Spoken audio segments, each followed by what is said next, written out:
Caleb. Yes, my sister. How are you doing, Hamza? I'm all right, mate. Yeah, I was gonna piggyback off not the previous person, but before that, the topic when you were discussing the Pauline view of salvation and how you said it was the Apostle Paul that preached that salvation was not by the law, but it was through Christ, and that the law was done away with. Yeah. I just wanted to challenge that claim because you did ask him, where did the apostles or where did the disciples teach that? So I just had some references on that. Yeah. So you're saying, just to understand, so you're saying the disciples taught that the law was a curse, and now it's been removed. Not that it was a curse, but they taught that. Well, that's not addressing my question. Well, that's not addressing my question. It is specifically that they taught that the law was no longer needed to be kept. You're just going to give me some ambiguous flags. Truthfully, I'm not. Okay, go on. I'll let you go on. I'll let you. You can read Acts chapter 10 and Acts chapter. You had the Acts chapter 15 as well. Acts chapter 10. Yeah, that's Peter's. I don't know if you've read that. Peter's has a vision with Cornelius, and if you've read that, yeah, some people aren't familiar with it. Are you talking about the vision of the food? Yeah. Okay, yeah, I've read Acts 10. Yeah. Well, what do you think Acts 10 demonstrates? Acts 10 demonstrates that, especially and anyone who read the Torah, especially, it's pretty clear that the Israelites had certain food restrictions on what they could and could not eat. So you clearly have in that vision, Peter, when he's told to eat the various reptiles that are displayed to him in the vision, he objects and says no, making it clear that he's a Jew and he follows the law, and he says, this is unclean, I cannot eat it. And then eventually God tells him, don't call what the Lord has created unclean, for you can't eat. He's explicitly told that he can eat something that the Mosaic law forbids, and that the Gentile and the Jew separation through the law no longer applies. And then you have, of course, the controversy that arise later on with Acts and Paul. But prior to that, in Acts 15, you have the council. Let's deal with Acts 10. So in Acts 10, Peter's hungry. Yeah. Yeah.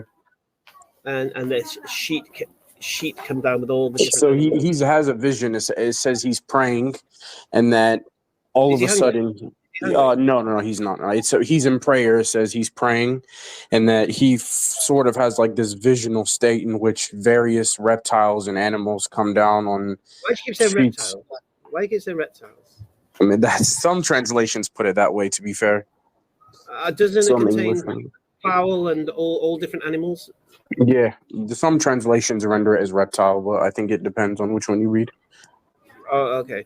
About noon the following day, as they were there on the journey approaching the city, Peter went up to the roof to pray. He became hungry, so he was hungry, and wanted something to eat. And while the meal was being prepared, he fell into a trance. He saw heaven open and something like a large sheep let down to earth by its four corners. It contained all kinds of four-footed animals, as well as reptiles and birds. Then a voice told him, "Get up, Peter, and kill and eat." "Surely not, Lord," Peter replied. "I have never eaten anything impure or unclean." The voice spoke to him a second time. "Do not call anything impure that God has made clean." This happened 3 times, and immediately the sheep was taken back to heaven. Okay. Why didn't you just kill a sheep? Why didn't he just kill a sheep? Yeah. He had a vision eventually, so I'm not sure exactly why he didn't kill a sheep. No. This vision had all animals, all four-footed animals, sheep, goats, cows, birds, chickens, hens, whatever. Why did he class everything as impure? Not everything, but some of them were impure because Mosaic law forbids him. So why was it when he was told to kill and eat, did he not just, why did he say, "I've never eaten that's impure," if there was chickens there and if there was goats there? Why would that be impure? Because chickens and goats weren't the only animals there. There were other animals as well, and the Mosaic law forbids him. So you can't eat a chicken? No, you can eat the chicken. So why did he class that as impure then? He didn't class it as impure. It was not just the chicken, is my point. There were other animals as well. Was he told to kill and eat a pig? He was not told directly, no. Right, so he could have killed any animal he wanted to eat. Correct, according to the text. So why is he, if there's animals that are not impure, because chickens are not impure, goats are not impure, why would he class it all as impure? He didn't class all of them as impure. He's classing specific. Why did he not? So why did he make a big deal about being impure when there was clearly pure animals there? Why did Because he not forbid all of them were impure pure, animals? Hamza. That's the point. No, it's not the point. Your point is you don't understand what's being taught here.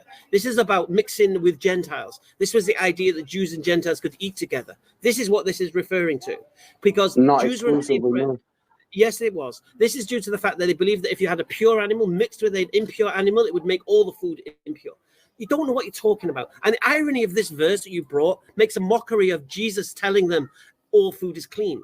Because Peter was there when Jesus said that. And Peter's still under the impression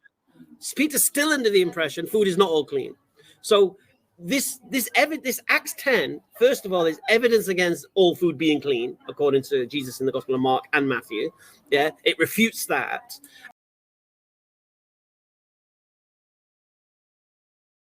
You can't understand what's being taught here. The fact is that Cornelius's house, the fact he's about to eat with Gentiles, or he's been asked to eat with Gentiles. Yeah, whereas before that it was Jews for Jews and Gentiles for Gentiles. No disrespect, you just don't understand, man. This is an old, tired argument that doesn't get used anymore. Just let it go. Right.